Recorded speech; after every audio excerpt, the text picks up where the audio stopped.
Welcome everyone to Hashtag Value, the show where we fix the formula behind founder finance. I'm Davies, fractional CFO and founder of Edition Finance.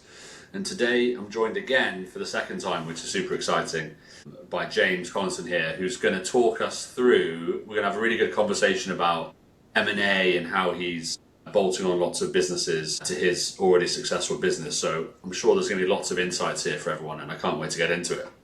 But James, lots of other people probably didn't listen to the first one, or maybe they did. Hopefully they did. But if they didn't, Of course they did. Of course they did.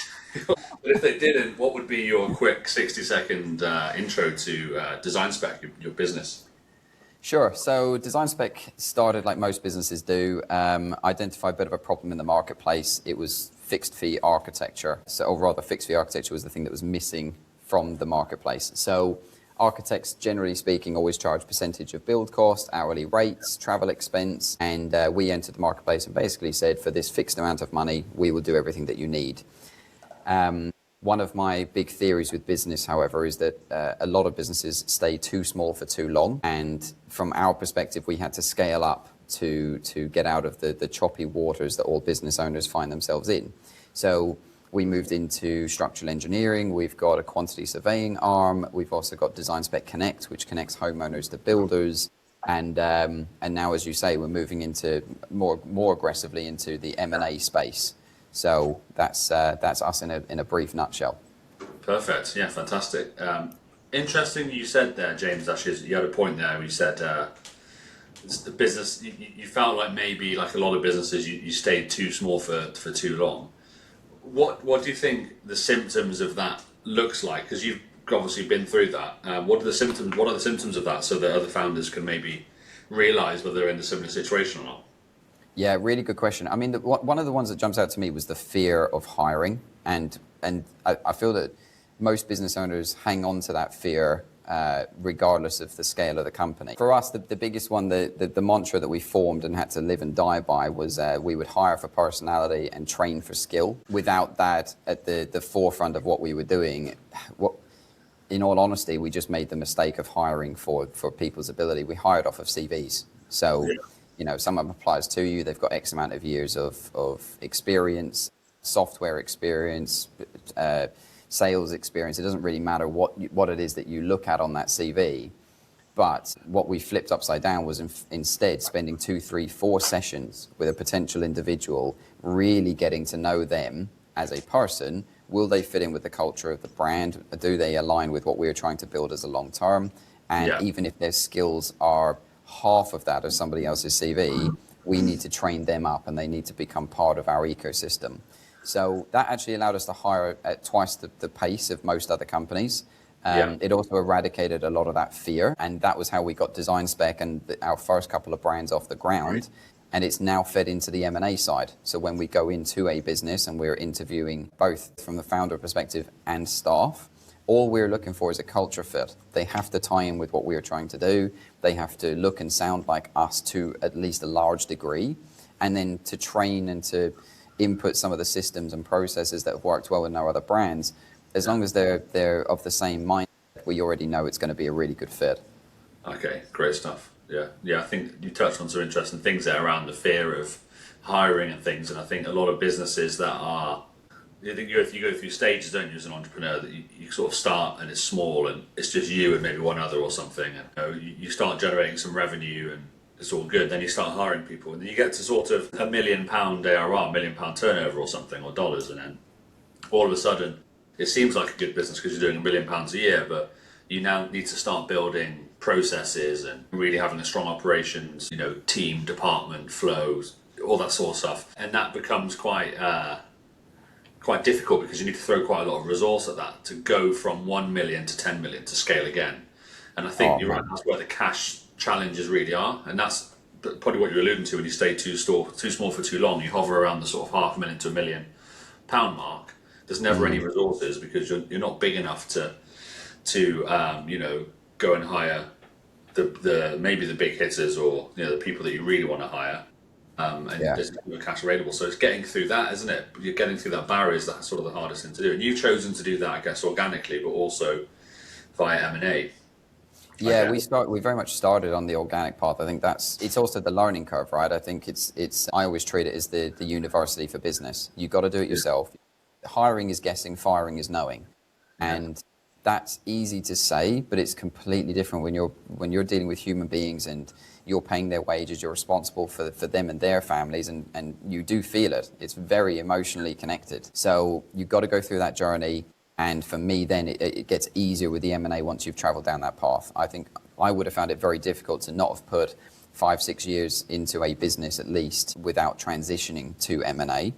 But then, as I say, when you're then buying a business, all you're doing is scaling everything up. So instead of hiring 1-2 people at a time, you're just bringing in 6, 7, 8, 10 plus people at a time. It's the same mantra. Let's bring the right personalities in. Let's train them for the skill. I think as well, I started my business. Well, my business formed from originally working with my grandfather, and there's another side to this tale for me, which is there's a lot of elderly people that have to just close their business or almost let it go for nothing, or sometimes do let it go for nothing, which is very, very scary from an economy standpoint, from an individual standpoint. And I feel as though all of that knowledge, all of them hours that individual would have spent building that business and putting into their team, their premise, their local community, to just watch some of that fall to the wayside is criminal. So, Absolutely.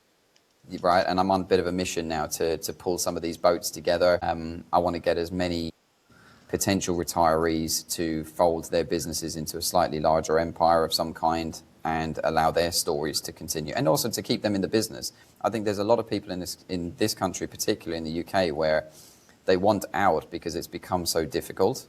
But the reality is, if it was that little bit easier in the sense of support networks, I think they would stay in business for another 5, 6, 7 years. There's Yeah. people that quite willingly work till they drop, and that's not.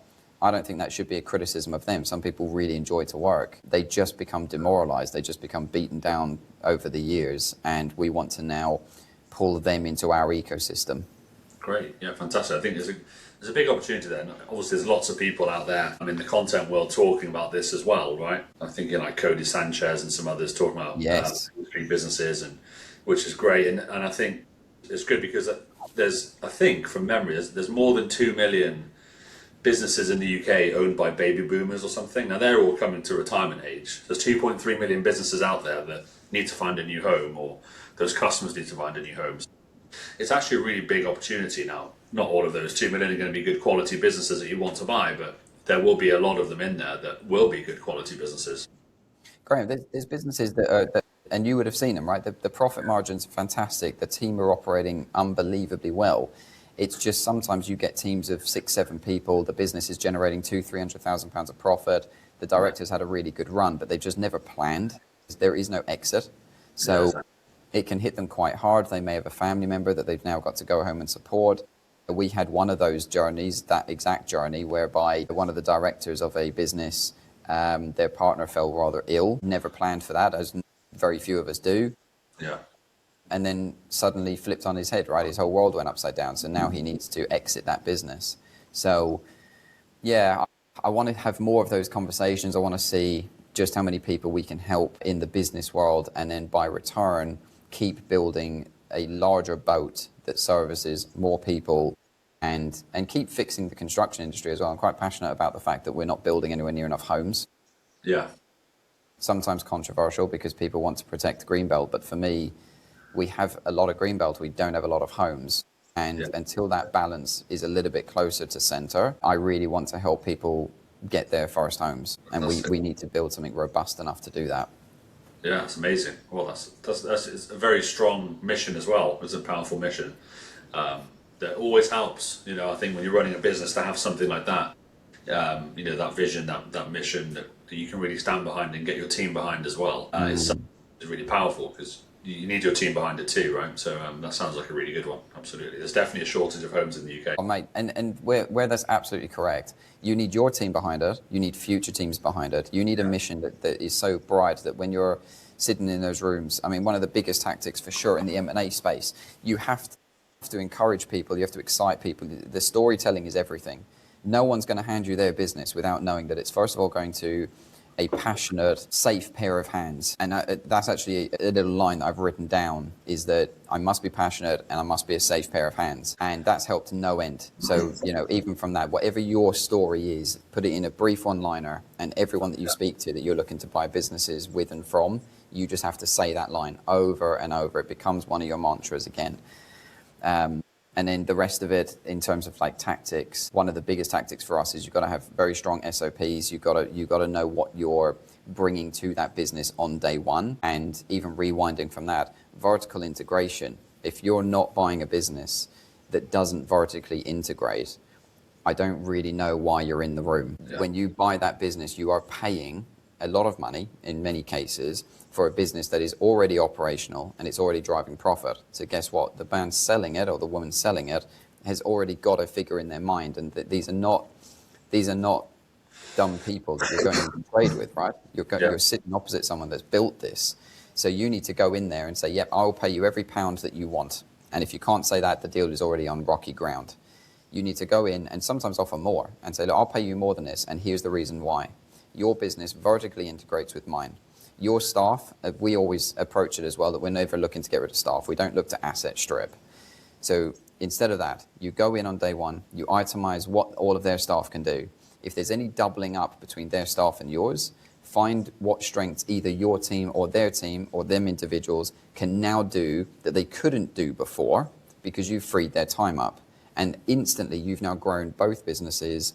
They can perfectly synergize with each other. And sometimes the most amazing part is when a member of staff, whether that's your team or their team, turns around and goes, do you know what, I've always wanted to do this piece of the business, but I've just never had the time. And those conversations are another reason why this has worked so well for us, is we want to encourage people to do the work that they want to do.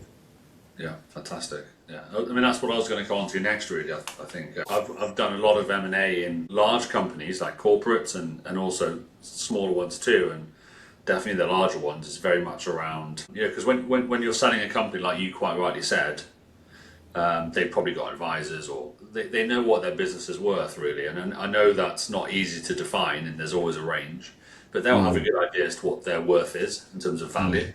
And assuming in a perfect world where everything is sort of based on logic and a sort of a financial model, the challenge was always, well, if we pay market value for this business, well, how do we ever get a return? If we're going to pay market value, which includes all of the value of all the future cash flows discounted back to today, for example, well, how do we ever get a return?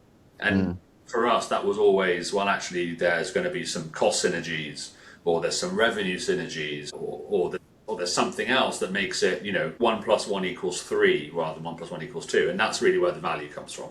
So what is it that you look for, James, when you're looking to acquire a business that gives you the incremental 1, so the 1 + 1 = 3? Yeah, great question. There's only really two things that we drill down to. So you've got your vertical integration for sure. If it plugs in vertically, 9 times out of 10, it's a bit of a no-brainer. With a 25+ year plan, you can generally make things work. And again, you can also, if I dare say, overpay, in the sense of, in a 25-year plan, if you believe you can scale that up by 15-20% as well as a vertical integration, then it's an absolute no-brainer. Then the other one, honestly, is all to do with the fact that service businesses really struggle to scale based on how fast they can hire. Yeah. So in theory, a service type business, you have sales scripts, it should be a service that you've productized to a degree, right? Fixed fee architecture is exactly that. So we took architecture, turned it into a bit of a product, and then shifted it out, and we can do hundreds of projects per year. So in that same vein, if we can productize the business, the only thing that's ever going to hold us back is how many people can we have either on the product side, the ops side, or on the sales side, and how quick can we get that wheel moving. You could spend a fortune with sales agencies, you could hire recruitment agencies, you could go down that path and scale your own business by 10% per year, but you're going to also have a massive churn rate of staff. The culture is going to change, everything's going to change. Yeah. So instead, what we decided to do was use M&A as a means to hire aggressively, and that's the quickest and easiest way I could see to scale your business. So if you keep buying teams of 10, and their culture is strong and it synergizes enough with what you are doing, you've got the golden recipe to build a business. There is no better recipe than buying strong, productive teams and just letting them do what they're already good at. Just give them a little bit more support. And like I say, it seems so wild, but these businesses don't just exist, but they're very much on the market. Like you say, over 2 million baby boomers looking to exit. I mean, we've got to be picking these businesses up. This should be spoken about in schools, universities. It should be on the news. It should be everywhere. These people must retire. So I mean, like you say, Cody Sanchez, there's so many people speaking about it, but it's just not getting done. We need to buy more businesses. Yeah, exactly. And I think, the reason why it's not getting done and why I'm glad we're having this conversation is because your average person, they come from other walks of life, other backgrounds. They don't understand how to buy a company or how to go about it, how that works, how to finance it even, So there's lots of questions there that they just don't know. And I do believe that there's a big education piece out there, which I think could help a lot of people realize their dreams, which is maybe becoming a business owner. You don't have to start something. You don't have to have an idea and build it from zero, from scratch. A lot of people do. But you can go out and buy an existing business which is doing okay, and you can put some technology into it, or leverage whatever it is that you have, whatever value asset you have yourself personally or in your existing team, and you can make that business 2-3 times the value of what it is today. So there's a big opportunity, and I think education is a key thing, though, isn't it? How did you learn this, James? How did you get into buying businesses, and how did that start? Frustration. I was very fed up with growth percentages of 7 to 9%, and we were stuck in that vein for probably 2 to 3 years, where we tried everything. We brought in a financial director. We brought in 2 or 3 pieces which on the face of it should have helped us either raise big finance and scale that way, or just aid with the hiring and firing process to keep that business going at that rate. But I remember distinctly, I sat down with a financial director who said, James, you're doing everything perfectly. 7 to 9%, this is exactly where you want to be. At the time, the market wasn't perfect. So he felt that we were on the right path. And I remember going home one evening thinking, that cannot be right. There is no way that 7 to 9% is where we have to accept greatness. So yeah, we sat there. I did a lot of research, and I thought, well, who are to be honest with you, let's just start with this, the basic of Google searches. Yeah. What are the biggest companies on the planet, and what do they do? You're looking at BlackRock, you're looking at Berkshire Hathaway, you're looking at some of these players. They just buy businesses. It was as simple as that. So the penny dropped, and I thought, okay, well, if you're buying a business, what does that look like? How does it look like?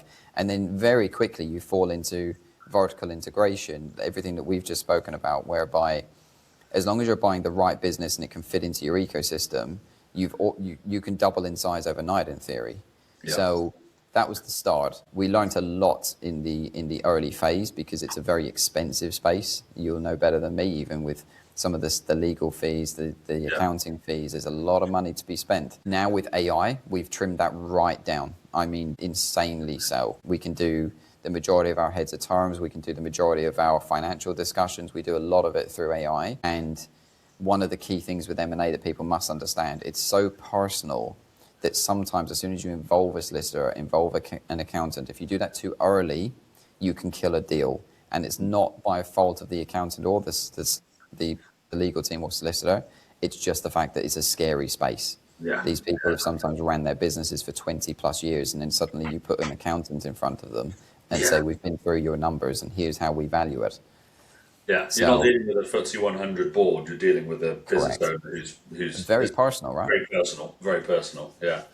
Absolutely. They've put their life into it. Blood, sweat and tears, the highs, the lows, all that stuff has gone into it, and then you come with get the lawyers involved and send a document which causes some sort of alarm, then the deal can be off. You're right, absolutely. Yeah, it's carefully. Yeah, it's a lot of it's timing. We found a lot of success in honestly just going for lunch after lunch after lunch. You really get to know the individual. No pressure, no ties, no contract, no nothing. Yeah. And on the front end, you feel like it could be a massive waste of time, but you just have to trust the process that you will go through a number of these. There's going to be a lot of deals that collapse. You should really have 7 to 9 deals ongoing all the time. So as long as you've got that happening, you don't mind if one or two fall away and another one or two drop into the ecosystem. But what I find a lot of business owners do, and we've been guilty of this, you hang on one deal. So the only thing that I don't recommend is speaking or identifying what you feel to be the golden goose, and you're going all in. You're saying, we're going to buy this business, we can overpay, we can do all of this stuff. Because when that deal collapses, and an element of it will, right? You may have the key member of staff that you wanted to keep leave. You may have, you could have the directors change their mind at the last minute, right? Which is the biggest gut wrench of them all. Have you had that? Any examples of that, James, where you've had that? We've had stages of all of it. So everything I've itemized there has come up at some point for us, right? As you know only too well, everything that we would be speaking about has either come from a personal experience or the stories that you've picked up to try to educate yourself. But yeah, everything there was what's happened to us. So we've had directors change their mind. We've had key members of staff leave. In fact, we've had a deal whereby a key member of staff left 2 weeks after we took operating control. So yeah, that's been really, really painful. And even in that scenario, there was nothing we could have done to stop it. They had to relocate and everything had to change for them. So there's been a few. Yeah, absolutely. And those things come up, don't they? And I think that's, if there's any message I want to get across to people that are looking to buy a business, and you probably know this yourself very well already, James, but is don't assume everything is going to go perfectly in line with the plan. So make sure that the price that you end up paying for that business, even if you are perhaps slightly overpaying, make sure that you've really factored in and thought about, well, what if actually some key people leave in the first few months or the first year? What if their clients don't want to be a part of this larger group and they want to go to another smaller company? And you sort of have to think about what could go wrong post-acquisition and make sure you're at least allowing for some of those or a proportion of those, because as you probably know, it definitely doesn't go perfectly to plan. As you just said, you bought a business and on day one of the key hires quit, which undoubtedly had some kind of impact on the business. Massive. Especially when, and there's times where you sit down, you work out the profitability of each team member, and that can really rock the boat. No, you're not wrong. I think one of the key areas there as well is that when you buy a business, what are you actually buying? A lot of the time, you're buying a very rocky boat because the staff aren't sure what's going to happen, the directors aren't 100% sure what's going to happen, different conversations that happen behind closed doors, in front of closed doors. So all you can do is what you should be doing anyway in business. You have strong processes, strong systems. People need direction, so you just got to lead them. This is where we're going to go. This is the mission. This is the story. And again, as silly as some of it can sound, I highly recommend one-to-ones with all members of staff straight away. Let them express their concern. Let you quell that. Give you the space to quell that. And then you do team meetings. So once a week, ideally, you sit down with that team. You have your operationals manager or whoever you can pull with you. Try not to do it as a solo effort. You want to get as many faces familiar with each other so that there's multiple points of contact. Because as me and you know as well, Graham, some members of staff will feel comfortable speaking to you or one individual and not another. So just give them that space to say, I wanted to bring this to you. I feel that goes a long, long way. And although it will feel very personal, what you're actually doing, again, is a system or process. When buying a business, do your one-to-ones, do your weekly meetings, make sure you've got a bit of structure there, and tweak it just keep tweaking it. It was a great one podcast I watched the other week, Diary of a CEO, with the CEO of Uber. And he gave this example where he took over at, I believe it was Trivago, or when he became CEO. I think it was the other travel brand, but he was in with the travel brand.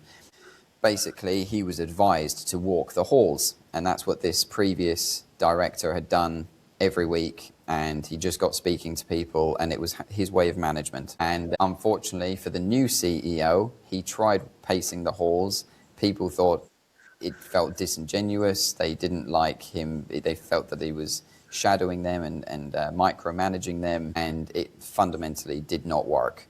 So he found his management style and he found his way of running that business. Yeah. My recommendation is take systems and processes, trial them, but fail fast. So That's on painted on the wall in our main office, in our head office. You've got to fail fast. You try the one-to-ones, you try the weekly meetings. If that team are under too much pressure, you can't be dragging them out for that many hours. Let them do their work, find another way of doing it, maybe do a social once a week. If there's enough profit in the business, invest into that team. Yeah, fantastic. Yeah, I think you're right. I think it's about, as one person once said to me, like my kind of leadership coach was like, you need a tool set, for different people. There's no point just having the one tool for that person and treating everybody the same. You need different tools for each person so you can Spot on. manage them in the way that works for them. And that's really key. And of course, when you buy a business, those people are going to be, some are going to be really excited for what comes next. Loads of them are going to be freaking out, and loads of them are going to not want to change. And so managing all of that is a challenge, isn't it? But that's unavoidable. It's always going to be there. And I think that's almost, to some extent, can have a massive impact on the success of that acquisition too. How well you manage the people in the new business and how well you manage the transition and the integration into the business. Is there anything you'd say there which you think, when it comes to integration, so you bought a business and now you're looking to bolt on and integrate it into the group? Because you mentioned vertical integration, which seems to me that you want to really bring it in rather than operating it as an individual business. You want to really bring it into the group. Have you got any examples or tips actually on where you think that could go wrong, or where it mainly goes wrong for people, and something founders could look out for that are buying a business? Yeah, really good question. So the biggest risk is not safeguarding your current team. It's the classic entrepreneur shiny object syndrome, right? So they look at the new business, they see that as a means to grow, and they abandon all else for growth. So you must make sure that your current culture can support you not being there, or you endeavoring with new people, because without you realizing it, your current team may lean on you more than you realize, even if you're only there once a week. So if they feel, well, hang on, we barely see him now or her now, this can't be happening. How on earth can they just go off, and now they've got this new team and they seem to be well embedded with them. They're doing their one-to-ones, they're doing all of this good stuff. But where's our recognition? Yes, first and foremost, make sure that the current boat that you are in is operating well. And as you're pulling the other smaller boats together and you're looking to put this into one big boat, they all have to align. They have to be going in the same direction. They have to be challenged with the same waves. This is where I go with the vertical integration. The boat analogy works so well for me. You can't have one boat drifting off ever so slightly, targeting all these different marketplaces with different types of people, different types of marketing, different types of everything. I feel that pulling their boats together as your first port of call and just making sure that everyone's aligned is the easier way of running an M&A exercise. Yeah, I mean, for me, that's going to be your big one. Just pull everyone on the same path. Yeah, it's easy to, I guess, to see that happening, isn't it? That you can see that how people could forget about the existing team. You feel like, well, actually, the existing business is working well. That's why we're going out and buying some stuff. Yeah. And they're all working, they're happy, that's all good. You switch your focus to buying these 7 or 8 deals that you mentioned you have ongoing at any one point in time, and all of a sudden, the existing business is not going to plan anymore, or people are getting frustrated or disengaged, or perhaps, customers aren't happy and aren't being served well. So yeah, it's tough. I think it's tough.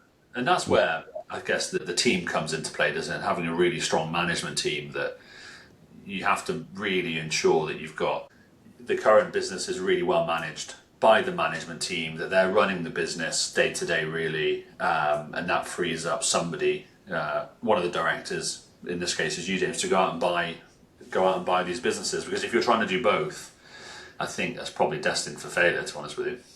Yeah, you're spot on. The way that I've always had it in my head is that you should, in my opinion, I don't agree with having more than 10 individuals to one point of contact. So we have ops manager and then a team of 10, and they're chopped up into 2s and 3s as well of what their roles look like.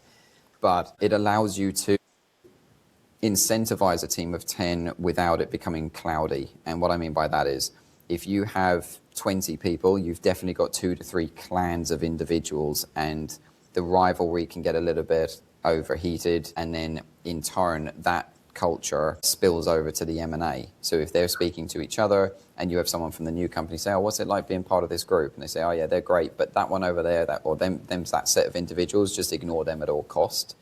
That's already set the wrong tone.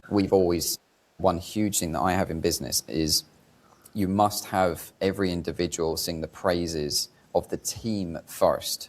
So the example I always give, you get that phone call, your phone contract is up for renewal, you speak to one individual, it goes away, they come back next week, and the individual on the phone says, oh, I don't know why they told you that. That's definitely not the case. Yeah. Instant, your connection to that company is now severed. You can't trust anything that anyone is saying. You're not sure if the team bond is that strong at all. So I could speak to this individual now and be told something completely different in a week's time. So another thing we have written up on our wall is team first with clients. And it's quite deliberate. If your team are supporting each other, everyone's already aiming in the same direction. So when someone calls in, the terminology should be more along the lines of, I know that my colleague would have absolutely done everything possible to help you in this scenario. Yeah. That positive energy, that outbound response should then bleed into your M&A exercise where, I don't know what you would have heard, but this is absolutely the place to be. This individual's great, that individual's great, and I support them with this, they support me with that. And that's also that the whole thing pulls in again to this bigger boat. How would you encourage someone to get in? Well, you'd say that this is a better boat to be in, right? So that's Absolutely. The way we do it. Okay, fantastic. Yeah, thanks for that, James. I think a couple of things that I just want to touch on before we, finish is I really want to help people out there who are looking to buy a business or founders who are looking to buy a business for their existing business and bolting it on, or buying one of those boomer businesses that are all very valuable, to be honest, I think, is how should they go about, or how do you go about finding deal flow, James? How do you go about finding a target list of, say, the 7 to 9 businesses that you want to buy? Sure. First and foremost, to find a business, I recommend you go direct to source. You can go through brokerages. There's tons of websites out there. There's big companies like KBS, Knightsbridge. There's some big companies. My honest take, however, is the broker slows down the deal, and by slowing down a deal, you are killing deals. Deals happen very quickly. It should connect very quickly, and then all the time should be put into the due diligence and the crossing of T's and dotting of I's, and that still involves, in my opinion, that human connection. That's lunches, that's dinners, and so on. Yeah. So for me, we are very active on LinkedIn. I will have a 2 to 3 liner message that basically I crafted over a very long period of time. It looks incredibly short, but that has taken hours to perfect. So put the time in and make sure that your outreach makes sense and you just want to be speaking to people, that's all. So start with LinkedIn. The other really obvious one, especially with vertical integration, it will blow your mind how many people are willing to sell a business in your space that you believe are direct competition today. My most famous one was I was stood in a cafe. I'm quite active on LinkedIn. I post every working day on LinkedIn. I was stood in a cafe, went to grab my lunch. A chap tapped me on the shoulder, turned around, and he said, he just started talking to me. James, you do X, Y, and Z. Fantastic project that you and your team have over at so-and-so. And we were nattering away. And I said, I'm really sorry. You're talking to me as if I know you. And I hate to be rude. I'm normally really good with faces, but I cannot pinpoint you for the life of me. And he said, oh, James, I'm so sorry. I know everything about you because of your LinkedIn, but you don't know anything about me. Yeah. And he said who he was. And they were one of our biggest rivals in the space. And he said, I would love to sell to you, and I would love for my business to fold into your ecosystem. I think that we would be better as a collective rather than individuals. And that's just a prime example where you keep putting it out there. You just keep saying it over and over again that I'm actively looking for people in my space, and they will come to you. That's only going to equate for 5 to 10% of your lead, but that's another one. You've got to be posting. You've got to be out there very active. Yeah. Okay. Great. Otherwise, it's there are ways of getting target lists and things, right, of different businesses.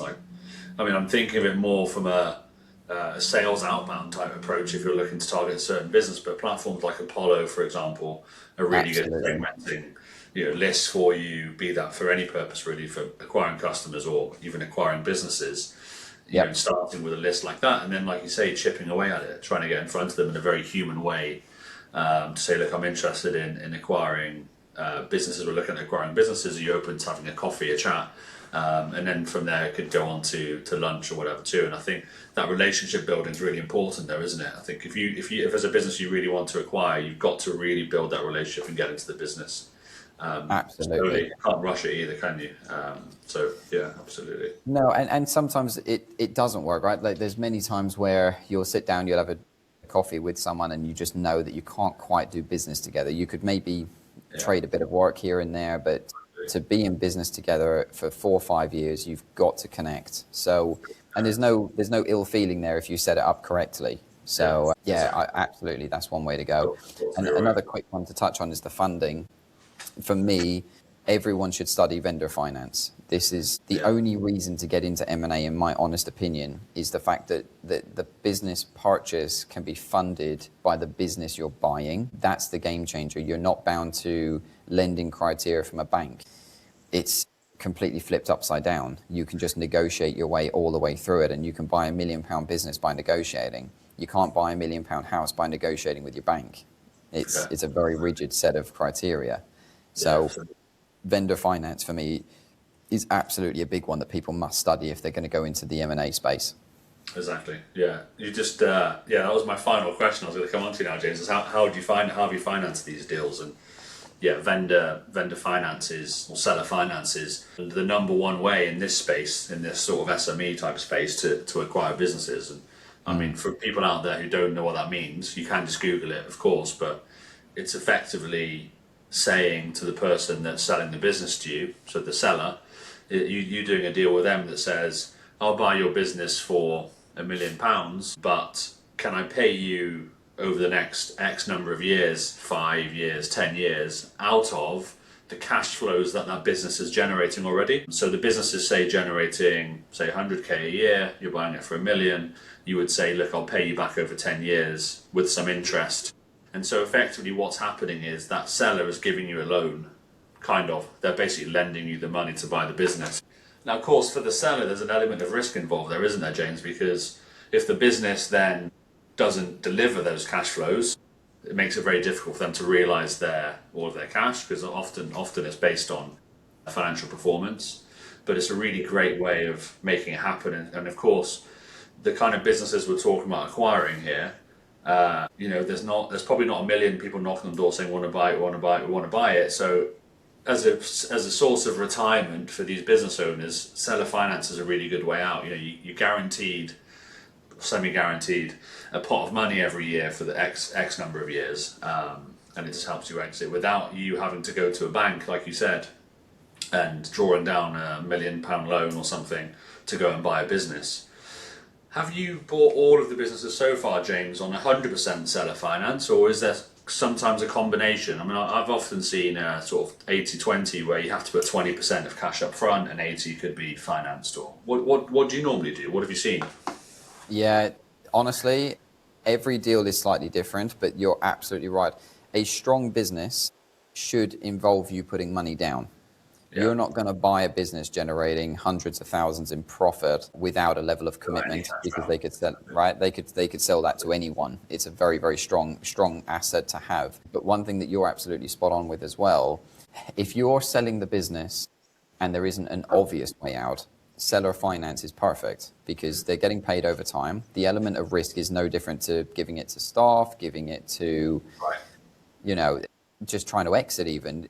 There's a lot of businesses that need a plan. So for you to sit down and say, right, this is the money you're going to earn every month, and provided the business stays stable, i.e. you help me keep this stable and I will just keep paying you the check every month. You've got their buy-in, you've got the staff's buy-in, because the staff don't want their director to leave 9 times out of 10.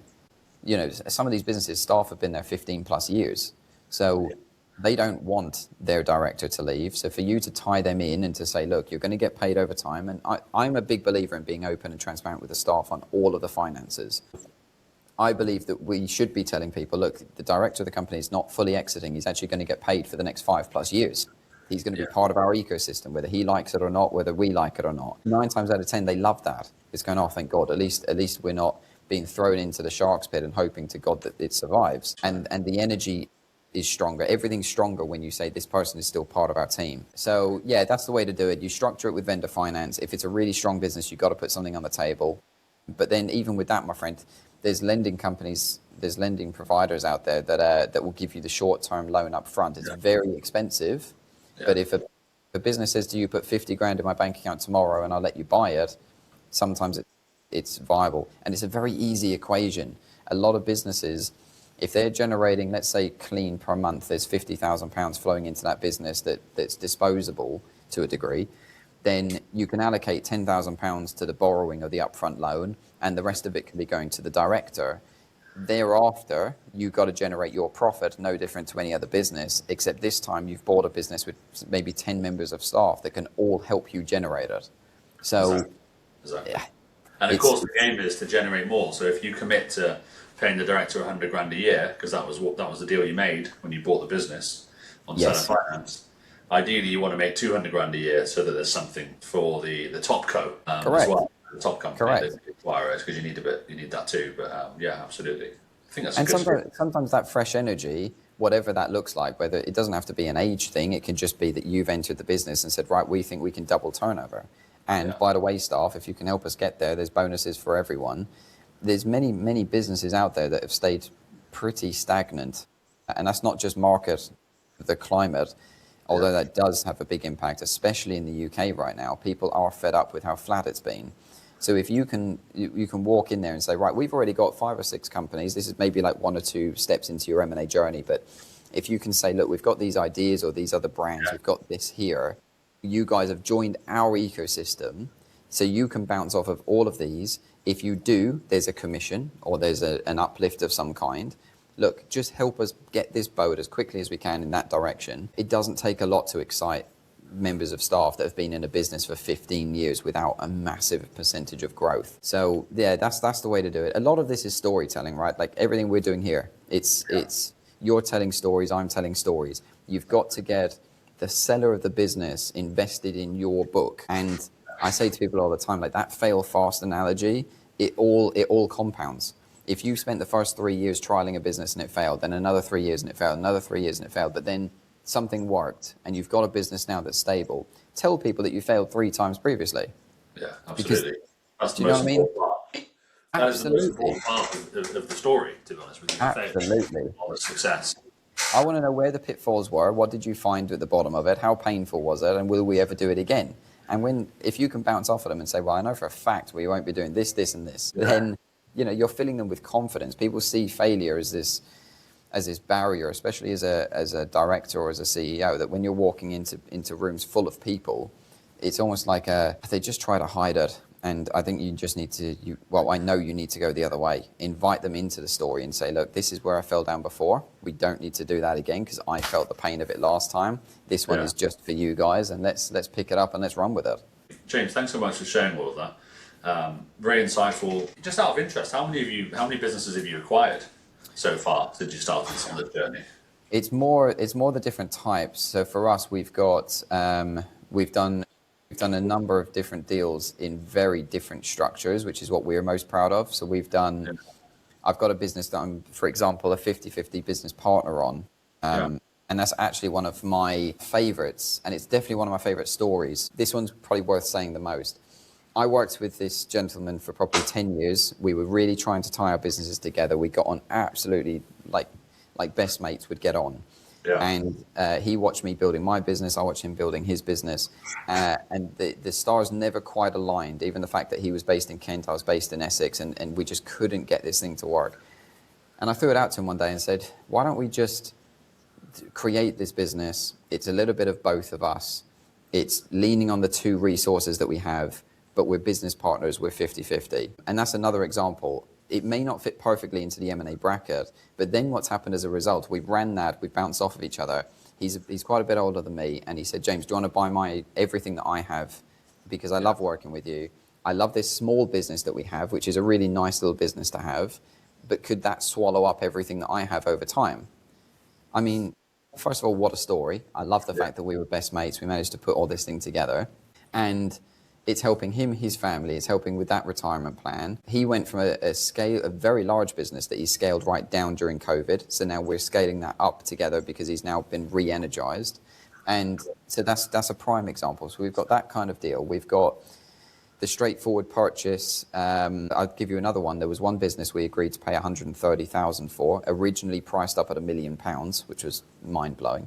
But that was from a broker, so that's why that was one of the lessons that I had there. Right. How much did you pay in the end? Sorry, James, 130. We agreed at 130.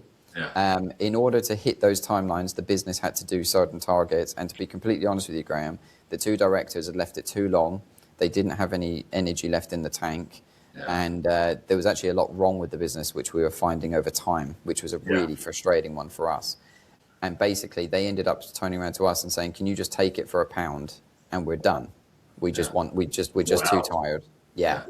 So it went from £1 million to £1, and there's a lot of ups and downs in there, right? Like a hell of a lot of twists and turns. But that's another example. See, we've got very different stories across the table, and then another thing that I'm a big believer in as well is some of the Daniel Priestley stories, whereby you can have a little startup, you could run a startup with one or two people, and they're tradable outwards. So you can sell those businesses or involve your staff and look at shares internally. So you're effectively doing management buyouts internally. So when you start going down the rabbit hole and you're looking at business trading, which is what BlackRock, which is what Berkshire Hathaway, if you start getting yourself geared up mentally to say, I'm not just buying, there's a really good time to sell too.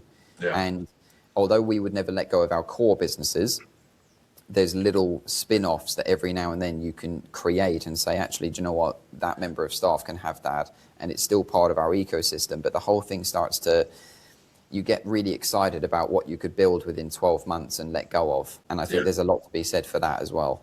Absolutely. And of course, it raises a good point, which is you probably have to go through the journey of buying businesses at some point in your career as CEO, MD, founder, whatever, because at some point in your life, you probably do want to exit your business. Maybe that's in 40 years' time, 50 years' time, I don't know, but having that experience of going through those transactions on the other side is going to make the process of you selling your business much easier as well, actually. So there's a lot of learnings you can take throughout the years of buying businesses that are going to help you maximize your exit too. You'll know how to position the business, you know how to sell it, you'll know how to, get the maximum value for your business. Yeah, it's a great point, Graham. Another angle on that as well is when you only have one business, you effectively, in my honest opinion, you have to sell, because you, to a large degree, you're the only orchestrator, right? You are orchestrating everything whether in whatever capacity you operate on a daily basis, but you are the kingpin everything lands on.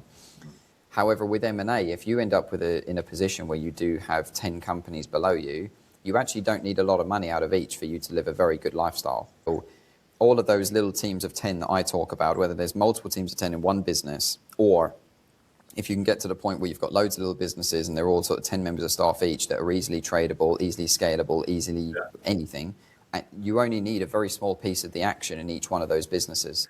And time. You could be traveling the world in theory, you jump on the odd video call with each of the businesses, and you're never going to be bound to, the buck stops with you, because you say, yeah, but I've also got 10 others of these. You've got to cut me some slack. Not that it helps you hide, that's not what I'm trying to say, but it does give you the flexibility to hide.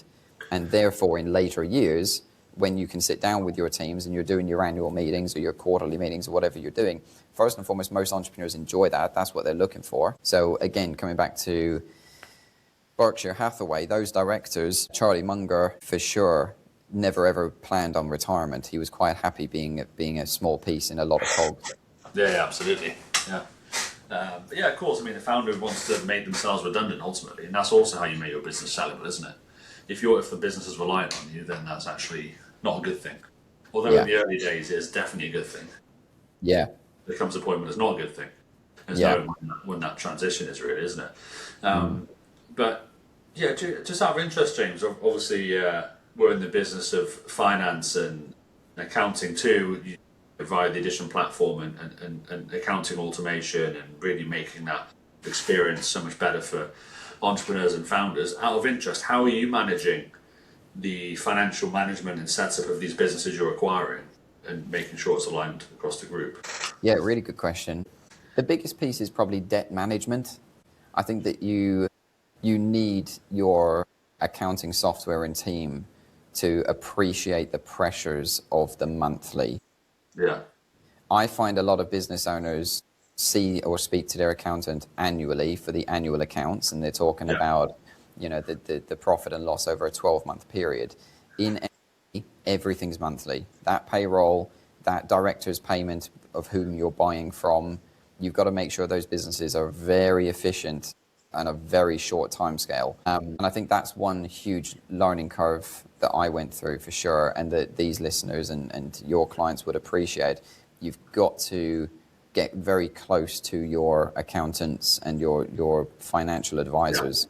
You can't be buying a business without. Yeah, I mean, you kind of want to know from month 2, 3 and onwards, is the plan working?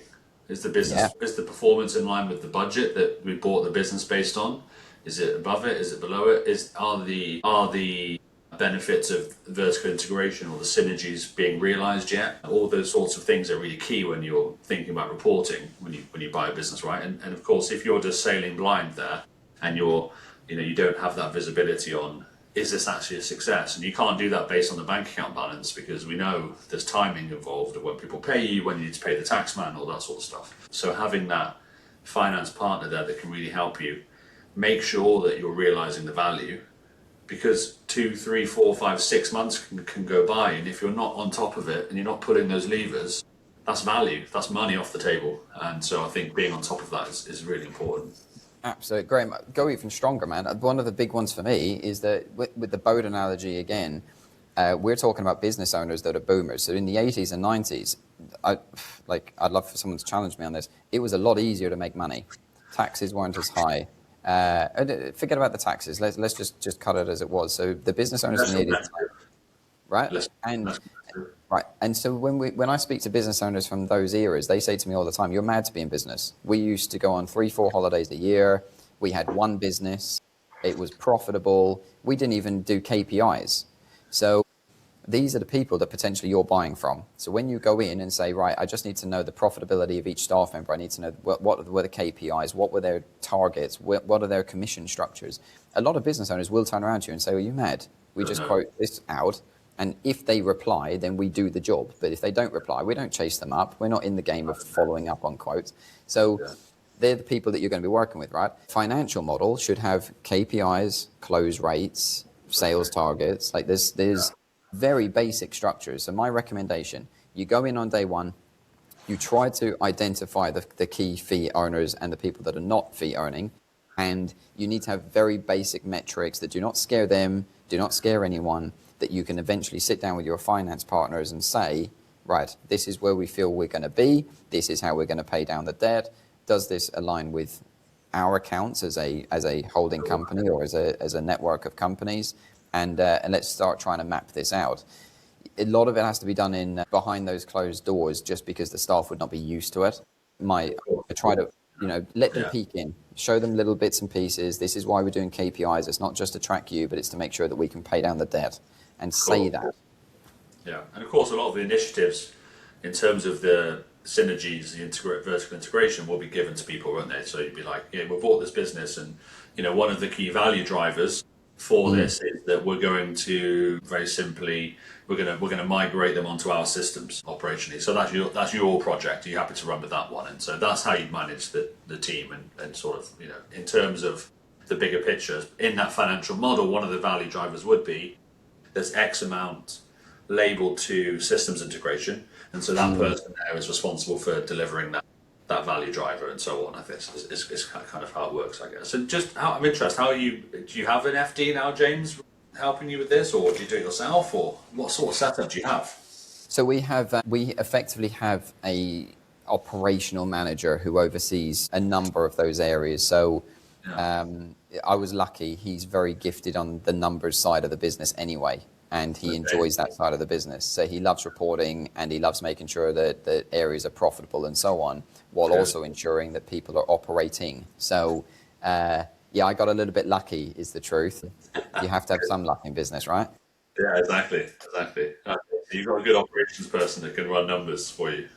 Yes, yes. Whereas I do find that sometimes with operations, it's a matter of they just feel like their job is to crack the whip, and we're not that kind of culture. So I got incredibly lucky. Sam doesn't go in and crack the whip. He goes in and uses data and metrics to sit down with the staff and say, look, if you can get from here to here, then here's your reward at the end. So it's operationally led from a spreadsheet. Yeah. So, and then that data is what we go through when we're looking at other businesses. We're looking at where is the vertical integration and what can we plug in. So but here, I've known him since, oh man, when I first started my first business, I opened up 12 months in, we opened our first shopfront premise, and I chopped it up into little pieces because I couldn't afford the rent. So I rented out the desks to other people, and Sam walked in as a 17, 18-year-old. And I said to him in that meeting, I said, one day we're going to work together, but right now I have no money for my own wage, let alone yours. But as soon as I do, we're going to work together. And he's been with us for years now, but that's a really nice little story to have. So I've known him. Nice. Yeah. Fantastic. That's good. Someone you can trust, really important with this stuff. And someone that's seen it, right? Someone that's been on some of that initial journey. They know the highs and lows. They've got the stories as well. So when you're putting an individual like that then into the M&A world and saying, right, can you go into that team of 10 and tell them that everything's going to be okay? It's a great asset to have. Yeah. So my big advice there, Graham, is that I don't think, again, a lot of people, they paint out 12 months, they paint out maybe 6 months, and they do narrow it right down. But if you haven't got a 10 plus year plan, I feel that M&A is quite difficult. A lot of people need to know that you are investing in their future, whether that's even pension schemes. It doesn't really matter what it looks like for the individual, but for the company, for sure, you have to have that. So with me and Sam, for example, we do paint a very long-term picture of where we want to be personally, professionally. What does that feel like? And then in the micro, it can pivot and move, but in the macro, it can't. Thanks, James. Appreciate that. Is there anything else you want to run through? For the sake of the podcast, and anything you want to raise, or any questions, like anything I can help you with, or. No, I really appreciate that. To be honest with you, the good news is it looks like we nailed everything that I could possibly come up with. Good stuff. Yeah, well, thanks, James. I really enjoyed that again. It was good. Yeah, good conversation I enjoyed that as well.